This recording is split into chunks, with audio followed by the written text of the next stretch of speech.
Hey family, okay, so we was in the Bible, okay, and I was in Acts 28, and I was just rereading because I was looking for something else.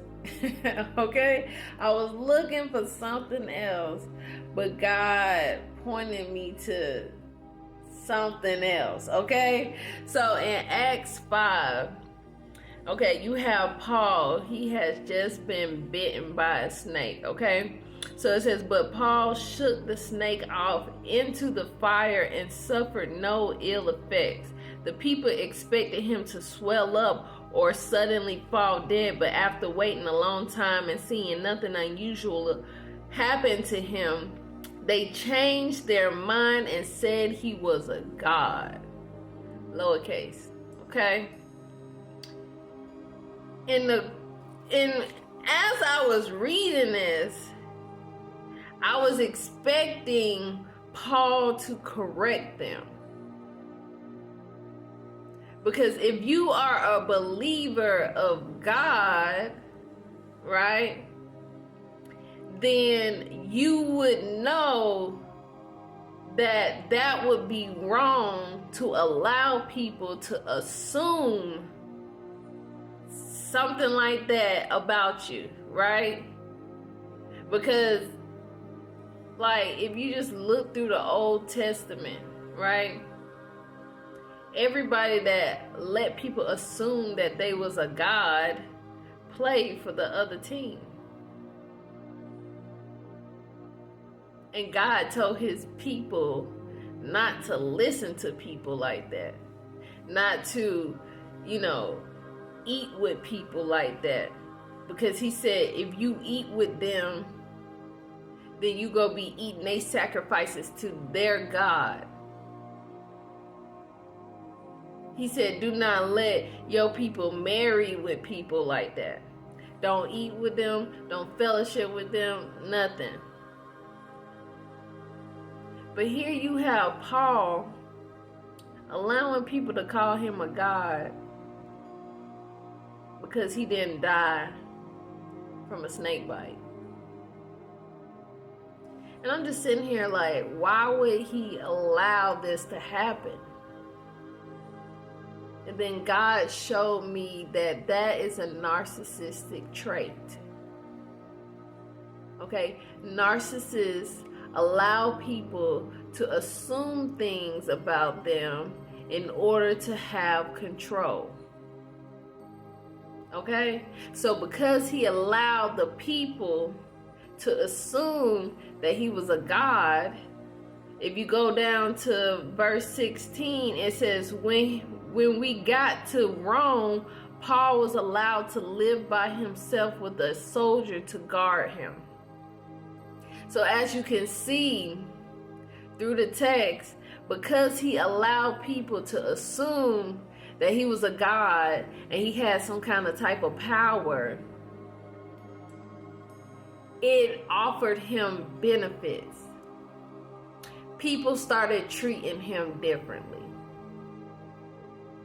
almost in like a worship manner. But we are not supposed to worship anybody but God. This is the people we are learning from.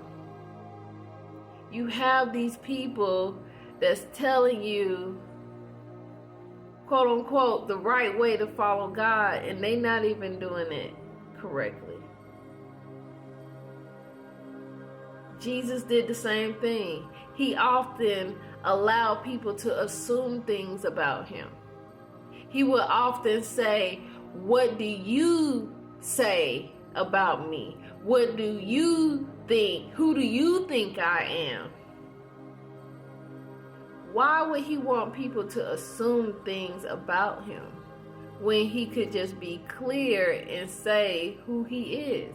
Because as we have been learning, God is very clear and he's very straightforward.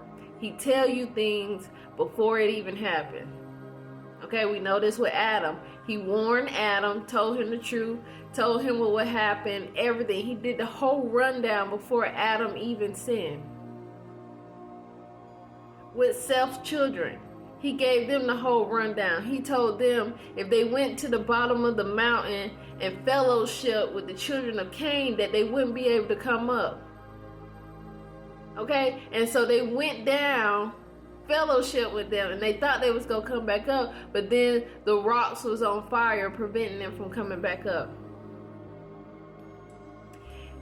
When Moses, after Moses freed Israel from the Egyptians, God told them, this is my rules, and this is the consequences of my rules if you break them. If you choose to follow these rules, you will be my people and I will be your God. And they agreed. So as we can see throughout text, God is always clear. He's always upfront, and he always lets you know what it is and what it ain't up front. But Jesus and his followers do like a manipulation type, narcissistic type game, like where they are trying to manipulate you and play these mind games in order to control you, in order to get you to do things that you shouldn't be doing.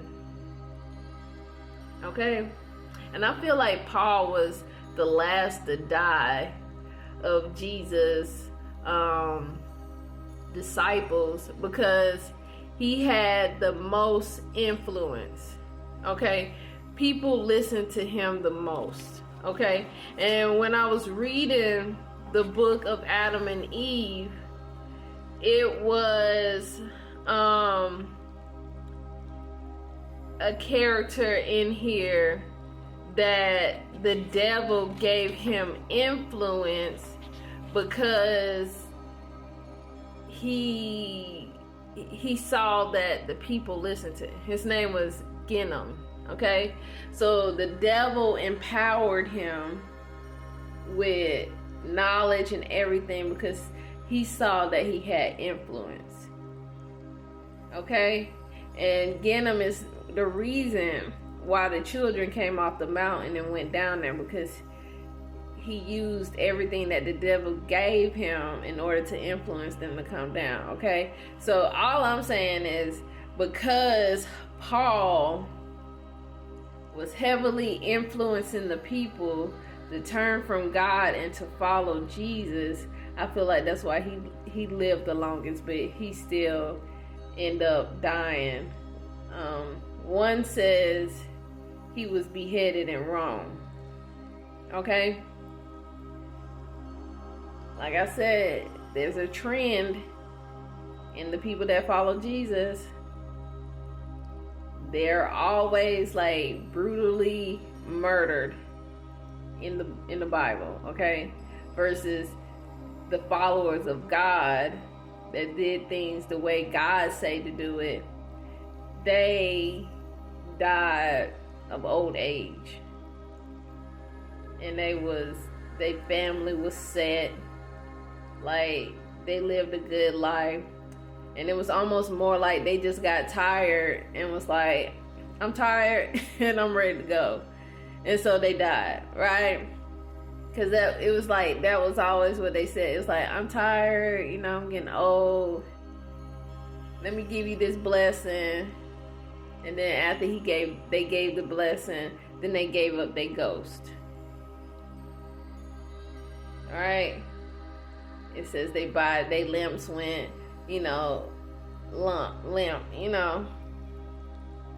So it's just weird, just reading this and seeing how Jesus and his followers are allowing people to assume things about them that's not true.